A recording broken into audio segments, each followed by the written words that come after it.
ನಮ್ಮ ಜೊತೆ ಇರ್ತಾರೋ ಅವರು ನಿಜವಾದ ಫ್ರೆಂಡ್ಸ್.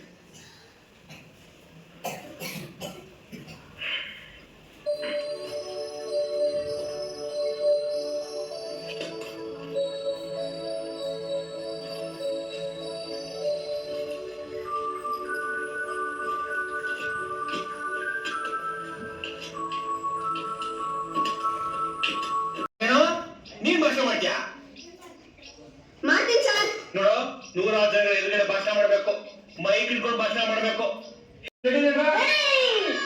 ನೀವು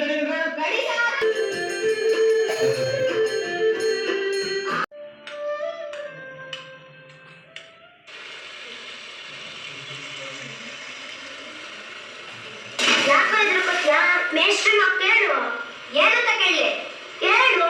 ಹಿಂಗೆ ಮೇಷ್ಟ್ರು ನಂಗೆ ಗಾಂಧಿ ಜಯಂತಿ ದಿವಸ ಭಾಷಣ ಮಾಡಕ್ ಹೇಳಿದ್ರು. ಆದ್ರೆ ಅದ್ಯಾಕೋ ವಿರೋಧನ ಕೈ ಮಾಡಿಸ್ಬಿಟ್ರು. ಅದಕ್ಕೆ ಈ ವರ್ಷ ನನ್ ಕೈಲ ಭಾಷಣ ಮಾಡಿಸ್ತೀನಿ ಅಂತ ಗಾಂಧಿ ಮೇಲೆ ಆಣೆ ಮಾಡಿದ್ರು. ಗಾಂಧಿ ಮೇಲೆ ಪ್ರಮಾಣ ಮಾಡಿದ್ರ? 27 ಆಗಸ್ಟ್ 15ರಂದು ಓಡಿಸಿ ನನ್ನ ದೇಶಕ್ಕೆ ಸ್ವಾತಂತ್ರ್ಯ ತಂದ್ಕೊಟ್ರು. ಶುಭ ಹೇಳು.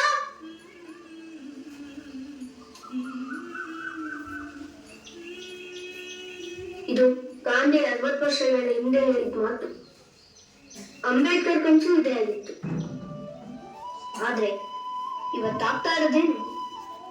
ಪಾಪ ತೊಳೆಯೋ ಗಂಗವೇ ಭೇದ ಮಾಡಲಿಲ್ಲ. ನಿಮ್ಗಳ ಮಳ ಹೊಲಸು ಬಾಚೋ ನಮ್ಮ ಅವ್ವನ್ನ ಮುಟ್ಟಿಸ್ಕೊಳಕ್ಕೆ ಹಿಂದೆ ಮುಂದೆ ನೋಡ್ತೀರಾ. ಪಾಪ ತೊಳೆಯೋ ಗಂಗವೇ ಬೇರೆ ಅಲ್ಲ, ನಮ್ಮ ಅವ್ವ ಬೇರೆ ಅಲ್ಲ. ದೇವರ ಗುಡಿ ಮುಂದೆ ಸಾರಿಸಿ ಅಂದಾಗಿಡ ನಾವು. ಗುಡಿ ಒಳಗಡೆ ಹೋಗಂಗೆ ಇಲ್ಲ. ಹೂವಿನ ಮೇಲೆ ನಮ್ಮ ನೆರಳು ಬಿದ್ರೆ ಮೈಂಗೆ ಅಂತೀರಾ. ಆದಲ್ಲೇ ಇರೋ ತಪ್ಪುಗೆ ಕಂಬಕ್ಕೆ ಕಟ್ಟ ಹೊಡಿಸ್ತೀರ. ಜೀತ ಅನ್ನೋ ಹೆಸರಲ್ಲಿ ದುಡಿಸ್ಕೊಳ್ಳೋ ಮನಸ್ಸುಗಳಿಗೆ ಗಾಂಧಿ ಅಂಬೇಡ್ಕರ್ ಗುಲಾಮ್ ಹಚ್ತಾನೇ ಇದ್ರು. ಗಾಂಧಿ ಜಯಂತಿ ದಿನ ನಾವು ನಿಜವಾಗ್ಲೂ ತಿಳ್ಕೋಬೇಕಾಗಿರೋದು ಏನು? ಎಲ್ಲರೂ ಸಮಾನತೆಯಿಂದ ಬಾಳೋದು. ನಮ್ಗಳ ಕಣ್ಣಲ್ಲಿ ಗಾಂಧಿ ಕುಂತವ್ರೆ. ನಮ್ಗಳ ಮನಸ್ಸು ಒಂದೇ. ನಮ್ಮ ಮನಸ್ಸನ್ನ ಕದಡ್ಬಿಡಿ.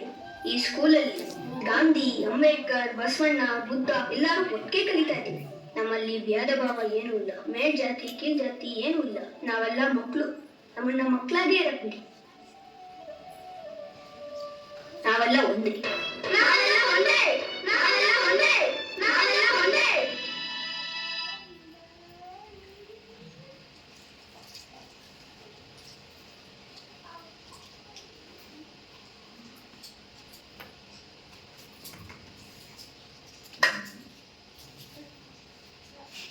Clap.